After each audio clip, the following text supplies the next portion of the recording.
Hello everybody. In this video we will try to understand the energy of Purva Bhadrapada Nakshatra. So Purva Bhadrapada Nakshatra uh, varies from 20 degrees of Aquarius to 3 degree 20 minutes of Aquarius, and it is the final or the fruit of the Jupiterian energy. There are three Jupiter nakshatras. One is Punarvasu, second one is Vishakha, and the third one is Purva Bhadrapada.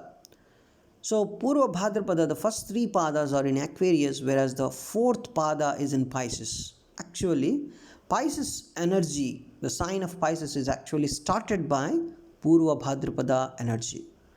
And if you observe this particular nakshatra in the sky, it looks like a straight line, connecting the energy of Aquarius and Pisces. And it has two stars, of course, two main stars. Every nakshatra is a group of stars, right? So this nakshatra basically or predominantly is a group of two stars. And the two stars have the visual magnitude of 2.47 and 2.49. The lesser the visual magnitude, the more the brightness. So 2.47 is not too less, so it is okay kind of brightness this particular star has. So the brightness doesn't relate to any great qualities or any lesser qualities of anything. Even the Revati nakshatra, which has a lot of fainted nakshatras, is considered as a lucky nakshatra. So even Purva Bhadrapada has some lucky aspect associated with it, right?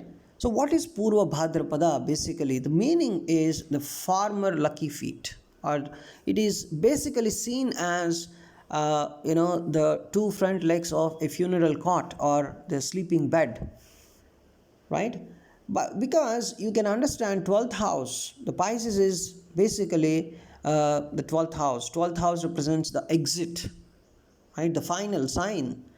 So when you observe the final sign, and this nakshatra is starting that final sign, right? The exit, basically.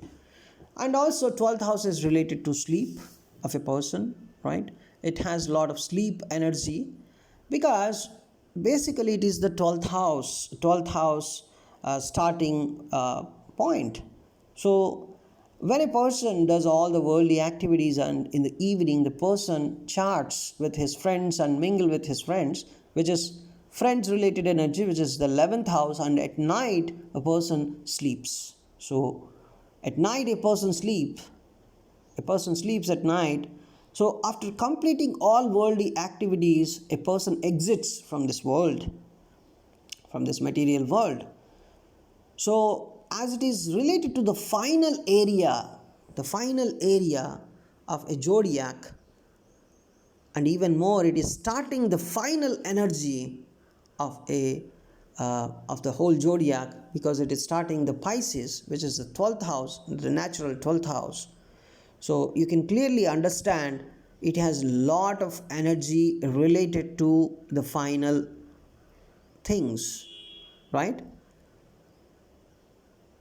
So 12th house also it's related to all the final activities,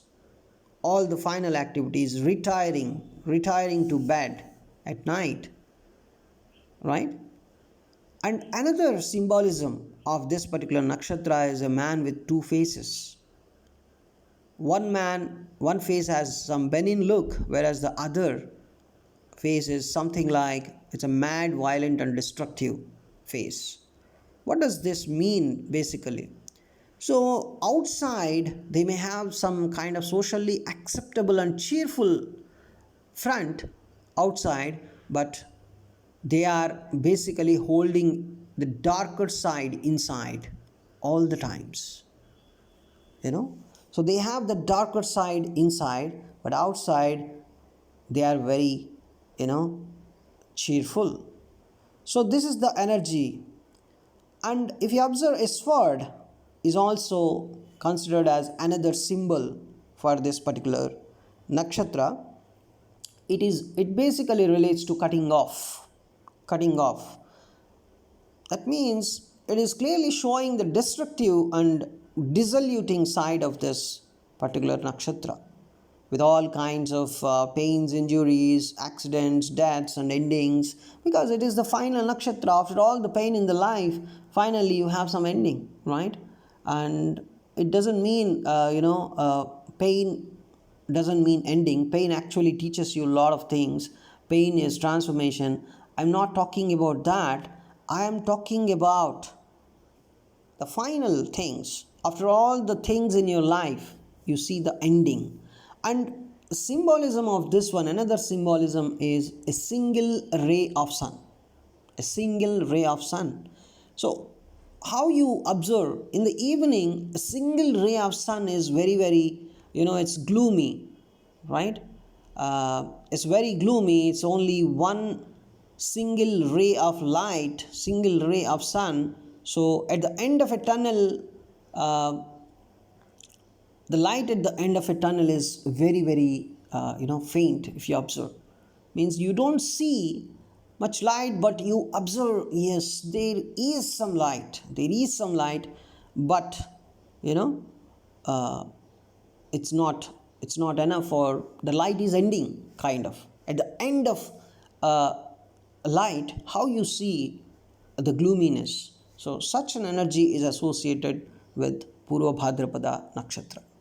So you can clearly understand Purva Bhadrapada nakshatra clearly relates to the destructive nature, and also it relates to the ending, right?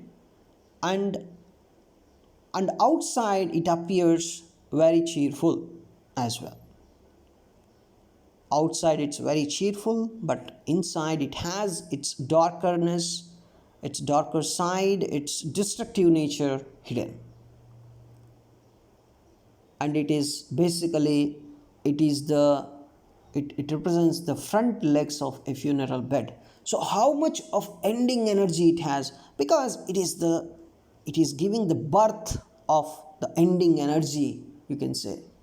It is giving clearly, it is giving birth of some ending energy, because it is starting the sign Pisces. So thanks for watching this video. We'll try to talk about this nakshatra more in our upcoming videos. And the picture you're seeing on the in the video is the picture of Ajayikapada, or you can say Ajayikapada, the deity of Purva Bhadrapada nakshatra. Thank you.